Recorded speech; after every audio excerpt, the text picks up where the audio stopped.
welcome Alice Mayer. That all sounds very dramatic, doesn't it? I promise this is going to be quite fun. Yes, thank you very much for coming, and thanks also to Pulse and Calypso for having us. It's lovely to actually be here a year on, because it was about a year ago that I came up with the idea, and I think I came up with the name, I think a couple of nights before I actually came to Pulse. And when I got into the foyer, a woman said, "Oh, what's your name?" And I gave my name, and she said, "No, your brand name." And I was like, "We built this city," and it was all still such just, early days and an idea. And then as I walked around and met all these amazing artists and designers, by the end, it was something quite real, actually. So it's lovely to be here a year on. I just wanted to say also that we've got some of the team here, and I'm very proud to say there's a team a year on. We've got Olivia. Raise your hand, Olivia. Olivia joined us this week, actually, but has been part of it from the beginning, but she's joined full-time. She'll be working on product. And Katie, next to her, is doing exactly the same on art, and I've been working with Katie for a couple of years. The reason I say hello to them is because we're here to tell the story today, but also to hopefully have lots of lovely conversations with new artists and designers that we can bring in to We Built This City. So, without further ado, what is We Built This City?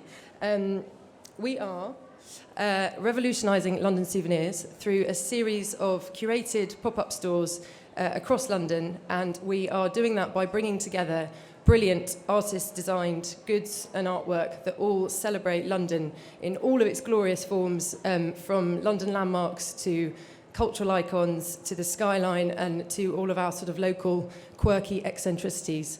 And I think at this point it's probably good to say sort of a little bit about my background. I started my career in PR and about 10 years ago, and it was there that I worked on for the Arts Council for a scheme called the Own Art Scheme, which essentially helps people buy contemporary art, and you can sort of spread your payments over 10 months, and it makes it very affordable. So one of my jobs there was to actually try to find a way to make art more democratic and to actually invite people in and sort of get past that white space gallery, blank canvas, and find ways to get people to buy art in a slightly different way. And it was there that I then decided to move on and work for an online retailer that actually brought together the best of art and design from independent makers, but also from museums and galleries around the world. And it was really there that a couple of things happened. First off, I met all these amazing people, and there were a lot more than that as well. I think at one point we had about 600 artists and designers we were working with over 3 years. And obviously we were trying to sell their work online. And it was a real privilege to meet them over those 3 years. But one thing that really stood out to me was that actually artists and designers are seriously up against it. They are having to do so much, and really at their core, they should be making brilliant, wonderful things. And what they should have are platforms around them to support them and that actually generate sales for them and help do marketing and PR. And they shouldn't have to be all those things at the same time. That's what I felt, and that's the kind of frustration that I suppose I felt from them over those 3 years. So it was around that time that I decided that I wanted to start something myself, and I thought that was a good enough mission, really. And the mission being for artists, could we essentially build a platform that would help them make more sales and generate really, really new audiences into this kind of work? Because I think there's something to be said for, we're here today and there's all these wonderful things around us, and we are probably, I'm talking to a room of people that are very, very kind of creatively embedded. And I think that we sort of know where to find these things. That's probably why we're here today. But actually, for the most part, people don't know how to find these things. And I saw that. I just didn't see enough platforms out there to help artists and designers at that time. And really the second part of the mission that I was interested in was, could we build a brand that actually allowed the consumer to sort of to welcome that consumer in, to build a kind of really accessible gateway for them to find this product whereby they felt comfortable in it. Because there is something about an East London boutique which is brilliant, and there's something about a market which is brilliant, but could we get this stuff onto the high street? Could we really, really sort of bring it in to the masses? And the masses always sound such a crude thing to say around art and design, but actually that's how you make money, and that's how artists can get on and do what they do best.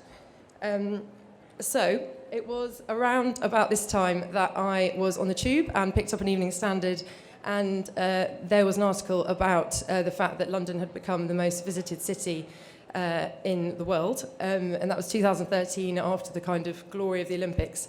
And I suppose, just had a bit of a light bulb moment, which was, wow, all these tourists are hitting our streets every single day, and this stat really stood out. They're basically visiting for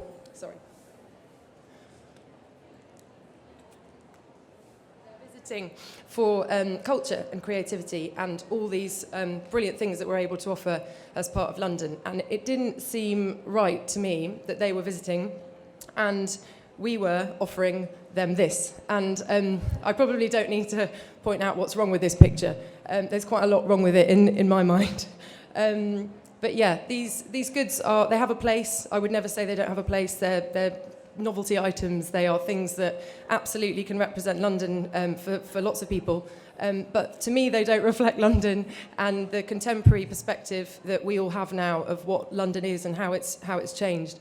And the real thing is that they don't support creatives either, and that seemed wrong to me. And actually, that was really the light bulb moment. So I didn't have to look too far either to find an alternative collection of souvenirs, because all of these incredible artists and designers out there use the city for inspiration. So and I'd had an idea that there was quite a lot of products out there, but I really didn't know until I started digging very, very deep that there were this many. So the brilliant thing also about these is that they are completely affordable. And actually, if you go into those souvenir stores, it's quite expensive for what they're offering. So anyway, this was really my light bulb moment, and I thought, wow, this is something we could bring together. So the mission, and then this is really what We Built the City became. So revolutionising London souvenirs, and what was exciting for me was not only did it help artists and designers, but actually we were going to be able to really showcase the creativity of London finally to tourists who'd come and had this amazing experience here, and they wanted to take something better home. What's really lovely about it as well is Londoners as well. Londoners love London. We all go through the pleasure and pain of London together. And we live here, and we might have bought here, and we might have jobs here, we might have relationships here. And actually everybody has an emotional connection to London. So the exciting thing was maybe we can sell more art and design through just having that really simple narrative of London. And the last thing, which is still very exciting for me, is that souvenirs in their form that I showed before are a bit of a problem the world over. And I thought, wow, what about if London could also pioneer fantastic souvenirs? Maybe we could step forward and say, this is how they should be done. And in this sense, I hope that We Built the City will become, and it already is to some extent, a showcase for a better souvenir. I'm now going to just show a quick video before I go into actually how we then started as a pop-up, because I realise that's why I'm here today, to talk about our first forays into that. So I'll come back to the reasons why we went down the pop-up route, but this is just a very short video to kind of give you a sense of what we did. It was our first pop-up was on Carnaby Street in October of last year, and it ran across Christmas, as Calypso said, for 8 weeks. And we had over, I think it was about 100 artists and designers all showcasing within the shop itself. So anyway, I'll just play this and then I'll be able to explain more.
So that's just a very quick snapshot of a really, really wonderful adventure, actually. And I think I should say probably now that when I had the idea, I didn't actually know at that point that I needed it to be a pop-up, as it were. But this is actually why we decided on the pop-up route. The first one being that online, that's kind of where I had my experience in selling art and design. But actually, if you think about a souvenir, it's not something that you really buy online. And it may be something that we add to the business later, but I really felt this was all about being in the city, having that experience, emotionally connecting to a product, meeting artists and designers, and understanding their skills and their creativity and taking that away with them. So first of all, that was my first decision. I had to put this into a physical space and bring this alive in some way. But obviously, lots of people then turn around to you and say, oh, the high street's dying, and have you seen the rents and the rates? And you'd have to put it in central London because that's the only way to test it. So there were lots of challenges to it. But the second thing was that, and I think it's something that Simone mentioned earlier, you do have to test ideas, and I didn't want to put all of my money into this and actually find out that everyone does want tat. And so I needed to test it, and I also didn't want to take on a long lease in a shop and obviously find that it didn't work. So around this time, I noticed that places like Appear Here, We Are Pop-Up, were starting to advertise quite a lot of locations for pop-ups. I was reading a lot about people doing it. I think we all know there's been a pop-up revolution of the last 3 or 4 years. That was really the next step to start looking at whether we could find a space, because central London was absolutely key for us. I really, really didn't want to go and put this in East London, not because I don't love East London, but because I felt that this artwork is kind of represented there already, and it might end up sort of preaching to the converted. So I really needed to get that central London space, but it obviously wasn't going to be any easy feat. So what I did is I became actually a little bit of a London lurker. Some of my friends started to nickname me this because every time they called me on a weekend, I'd just be sort of stalking around central London looking at streets and trying to work out what tourists did and what their behaviours were. And I always remember Russell Norman on the BBC saying, the restaurant guy, saying you should, if you're going to take a shop on or a restaurant on, you should stand outside it and literally wait for 1,000 people to walk past. And if they don't do that within 2 hours, then you leave and you don't take that shop. So I did a bit of that as well, which is a bit odd. But so what I did is I just drew up a plan. And by the way, this is the reason I'm just telling the story is because through this, I hope that it gives away tips. But also at the end, please do ask any questions because it is a minefield, pop-ups. But yeah, so I made a plan, and I sort of just put a shopping list together, essentially. So what space did I need? Well, I really actually couldn't end up in a small space because we had so many artworks we wanted to show, and we needed that gallery feel, and we needed people to feel comfortable moving around the space. And we also are, I suppose I never really felt that this was being a retailer as such. This was more about building a brand that was a platform to sell souvenirs. So in that sense, we also wanted to bring other things into it, creative workshops, getting people involved, all the kind of things that you now see in independent pop-ups.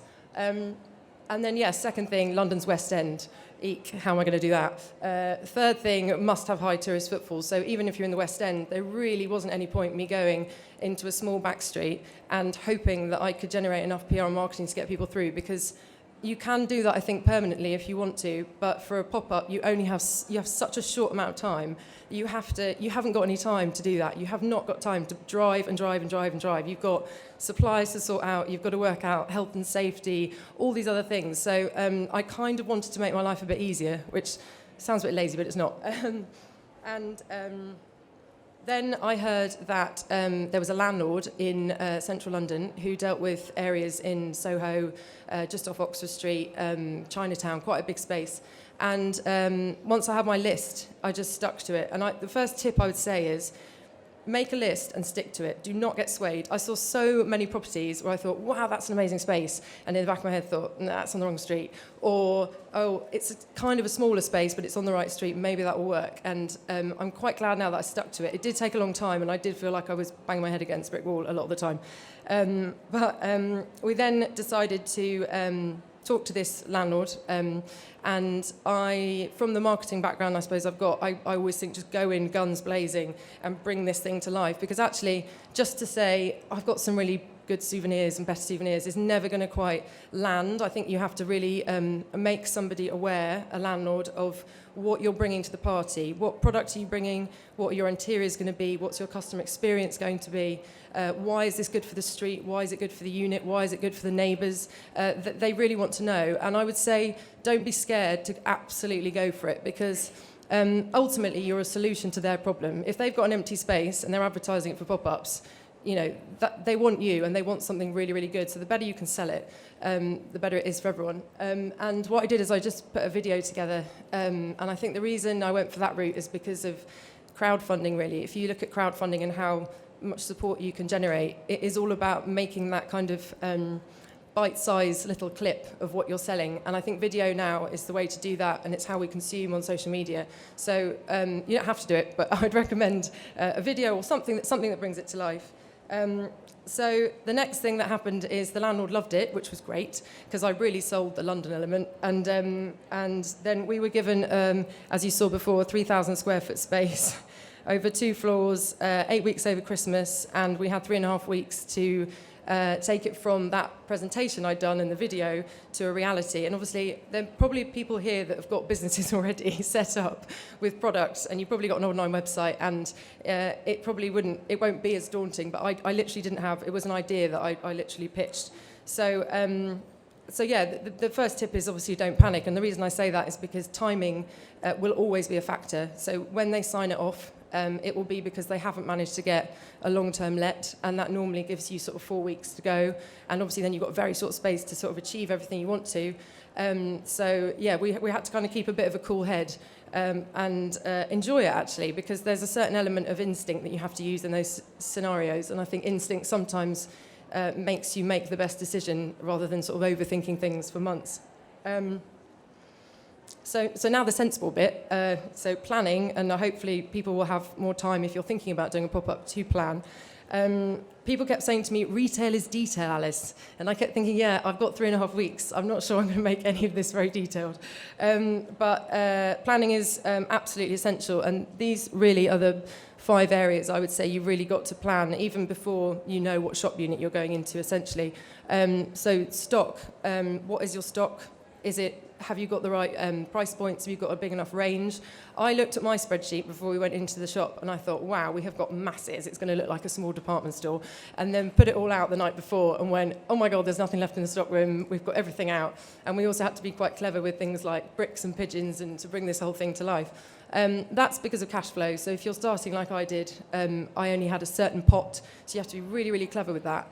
And interiors are a really good way of doing that. So find cheap interiors that look great, obviously. So we went with bricks and pigeons, which we think tell the story of London and the idea of building something and artists having built something.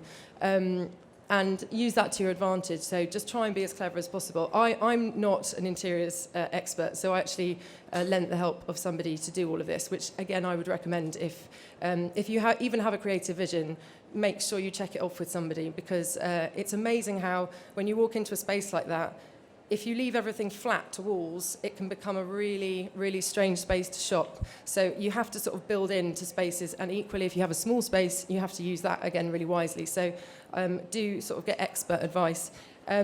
Customer journey is something that I didn't know anything about. I do now. And I remember one very, very long night in the shop with my interior designer going through, where should we put the till? And we literally debated this for about 5 hours, because actually it's crucial. It literally is not just the till. Everywhere you put everything is crucial. So how do you want your customers to flow around the space? How do you want them to experience the shop? We had an art gallery wall, so we wanted that to kind of be, to give people space to take in the art. We didn't want them sort of all, being rushed around by other customers. And where do you need your staff to be so that you can sort of deal with things like security and safety and all that kind of thing? It's really, really, really key that you do that from the beginning, I would say. Obviously, as soon as you've got your unit locked in. But it will just save, because ultimately, if you start and all of that is all over the shop, you're going to have to change it around, because the flow is really, really important. PR marketing, again, as I said, try to do as much of this as possible before. Understand where you're going to go with it, because I think this is how I felt.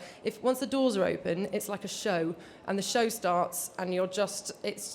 Carnaby is potentially a bit different because it was Christmas as well, but it really is. There isn't a lot of time to do anything. So have your lists of who you want to go to PR-wise. Have your lists of marketing partners. I wouldn't try and do too much in the timeline that you have. Most pop-ups I know about are sort of 2 months, 3 months max. So just know who are the key targets. For us, it was time out, living, etc. There were certain people that we really wanted to get to sort of build this brand and get it out there. And then the last thing is payment systems. My biggest worry was that we would set all of this up, and I think my boyfriend even said to me, he goes, "You have got a till, haven't you?" Because it's just one of those things that weirdly you get really creative with everything, and then obviously that is the most important thing. So I won't go into all this too much now, but there are lots and lots of amazing apps and technology providers that can do this very, very affordably for you. And I've always secretly been a bit of a technophobe my whole life. And when I set this business up, I can honestly say I fell in love with technology. I cannot believe how much is achievable now for independent businesses and makers and people to get out there. So ask me afterwards, and I'm very happy to recommend a lot of different people on that side of things. And then try not to destroy Carnaby Street in the process. And the only reason I say this was 2,000 bricks being winched in on a 1.5-ton truck, which we then didn't have a pallet truck to put into the shop. So we then lifted. And the great benefit of this was that all of the Soho commuters coming down Carnaby every morning literally saw us work tirelessly with brick by brick building this thing. A lot of people said, "Are you sort of building a new shop in there?" And I was like, "Nope, they're just for interiors and props." Really just think big though. And when the interior designer said bricks, I just thought, oh God, this is going to be one of the most stressful mornings of my life with this thing coming in before we'd even started and impressed anyone. But do think big and find really unique ways. I think the bricks for us, and not to concentrate on bricks too much, but they were a really good way of sort of making the pop-up look permanent. And pop-ups, yes, should be temporary things, and everyone should understand that when they come in, because actually that helps in many ways. But to really give customers confidence in what you're doing, even for those 8 weeks or 12 weeks, I found it, this is what I briefed into to the interior designer to say, what can we use to sort of really give people a sense of permanency? And that's what the bricks did for us. Next thing, mobilise your troops. So the reason that I now go to meetings and always talk about we, and I have done actually from day 2, is because this whole project has been quite a moving experience for me in terms of how many people have got involved right from day 1, and there's absolutely no way I could have done it without a huge team of people, and I don't believe anyone doing a pop-up can do it by yourself. You have to have hands, and those hands can do different things. They can paint, they can, in our case, string up pigeons, they can put artworks in walls, they can do all sorts of things. Obviously you have to pay the skilled people, but everything else, make a list and then work out who you're going to bring in and ask a favour of, because actually people love this. They love to get involved, they love to be part of something, and customers love it too, and I'll come on to that. But mobilising troops is great. And the other thing actually that I would like to say, because off the back of Simone's talk earlier, is find somebody. If you're not a sort of a strict numbers person, find somebody who is good at Excel. And I know Simone said it before, but I'm not an Excel person, but I did have someone next to me who literally sorted all of that admin out, all of that. Otherwise it becomes too big, and it becomes actually really stressful. So have someone on, always on the numbers side with you. And then really the next thing is tell the story. With this mission, this isn't for me just about retailing, it's really about trying to change something. And to do that, I really wanted the sort of environment in the shop to be more than just a transaction and more than just a retailer. So I wanted to tell the story at all times. And one of the things that luckily I found were lots of amazing staff who were all creatives in their own right, and really got behind it and really had that conversation. And that was the brief to them. It wasn't to just actually come and sell in a shop. This was about having conversations with people and making them connect to the product, telling that story, but also to our story. I think, if I dare say it, there's too many pop-ups where you go in and there's someone hiding behind a laptop and it all feels a bit uncomfortable. I think it's really, really important that you get staff who are out there really telling your story. You've only got 8 weeks. You've got to go for it. Every single hour, you've got to be talking. The other thing that we did is create a gazette, which an edition of you have here today. That was a way of us having a conversation with people when we couldn't have the conversation. So when they're standing in a queue, or when nobody, we've got less staff that day, or whatever it is, make sure that they have something to take away. Find the extra budget for that, because it's absolutely crucial in terms of building the brand and getting people to come back.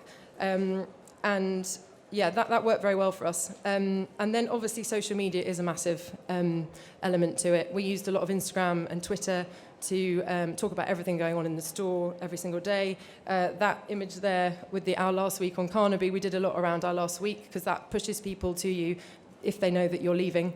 And all of that, I think, is just a fantastic way to tell the story. And ultimately, once you've told the story and people feel involved, which is the key thing, then my advice is to then think about the extras. So how can you, once you've told them about it and engaged them, how do you bring them in? And how do you really make them these loyal customers and people who are going to follow you on your journey? So there's actually Calypso in the middle, doing a Christmas wreath workshop for us. We had a series of events, and we did a lot of live art in the store. I honestly cannot tell you the magic that happens when you put someone in a shop that does something, because I think we are all so used to going into corporate retailers and big brands, and it just being the same experience over and over again, and actually feeling like you are just there to transact. And I didn't even know, I think, when we put in the live art elements and the ability to speak to artists and designers, the ability to actually look at people who are working and think, wow, I can take something away that person has made. It's now a massive part of our business and a massive part of the brand. And I think that's really also the wonderful thing about pop-ups. That's what you can do. The big brand next to you can't do that, because they have, well, their own challenges.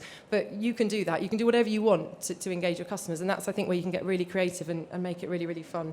Then the sad bit, the popping down bit. I learned a lot through this stage as well. Invest in flexible interiors.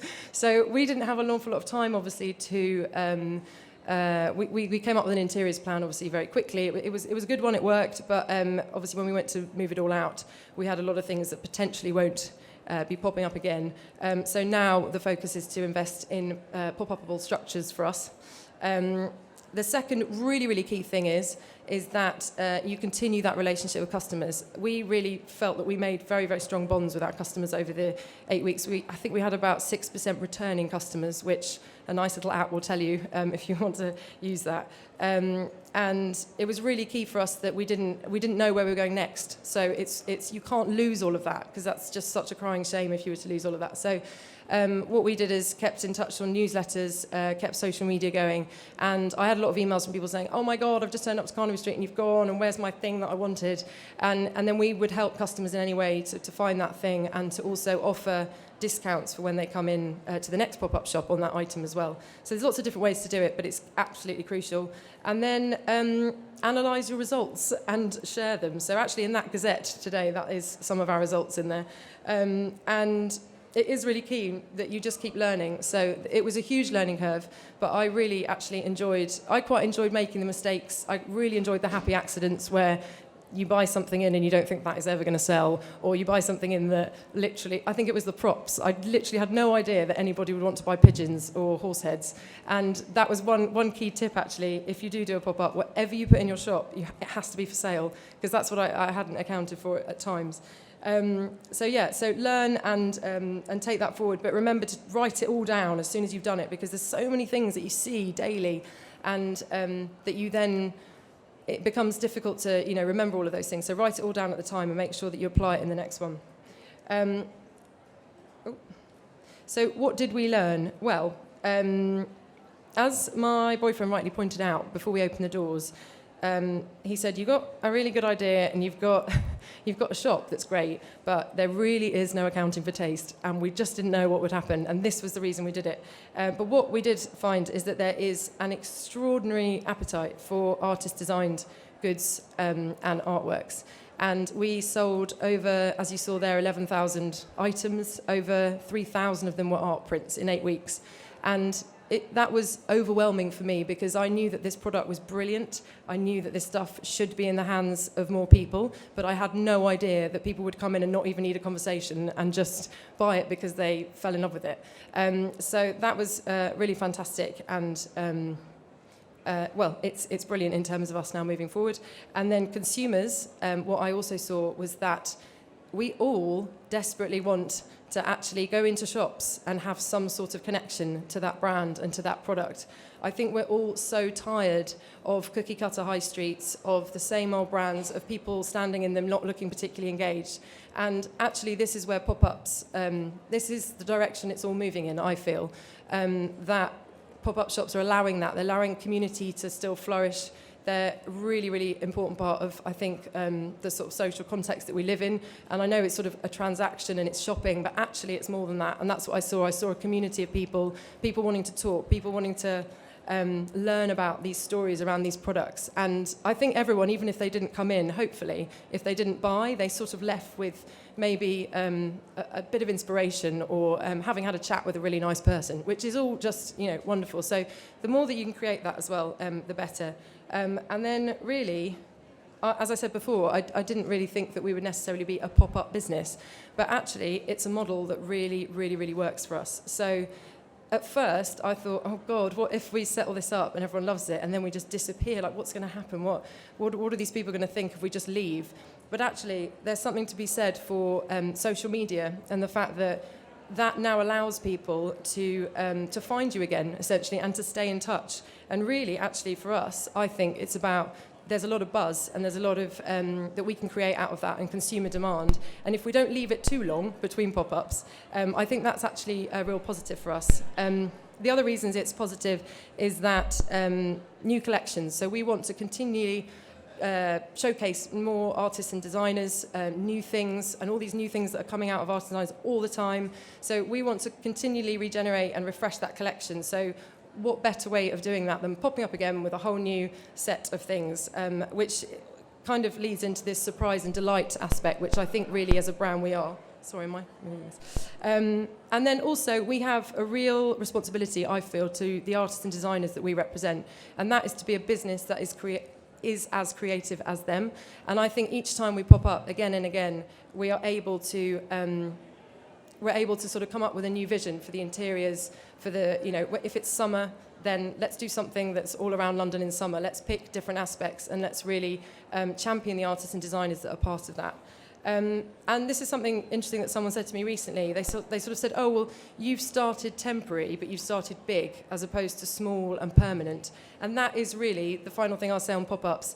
It's the glorious thing that you can do. If someone had told me that I would be able to set this idea up in Carnaby Street in what is actually slightly, in my mind, a small department store, I would have laughed her out of the room about 2 years ago. But now pop-ups and that landscape is allowing people to do that. And I think the world's your oyster, essentially, if you do want to do a pop-up and you've got some brilliant things to sell in it, and just stick to what you want. So the location that you want, the audience you want to test on, and then just bring it to life in whatever way you want.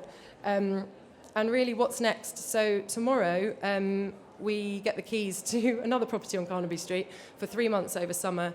They seem to, the landlord there seemed to quite like having us around, which is amazing. And we're going to be there from the 21st of May for 3 months.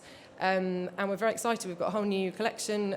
That white wall out there is all being painted by an artist. We're going to have lots more creative workshops. We're going to be running tours around London for tourists, and we're also going to be working with local hotels as well. So yeah, it's been a fantastic journey, and thank you for listening to the story. And as I said, I can't sort of tell you the whole thing in this short period of time, but if you do have any questions, I'm really, really, really up for talking to you and helping the world essentially set up pop-up shops. Thank you.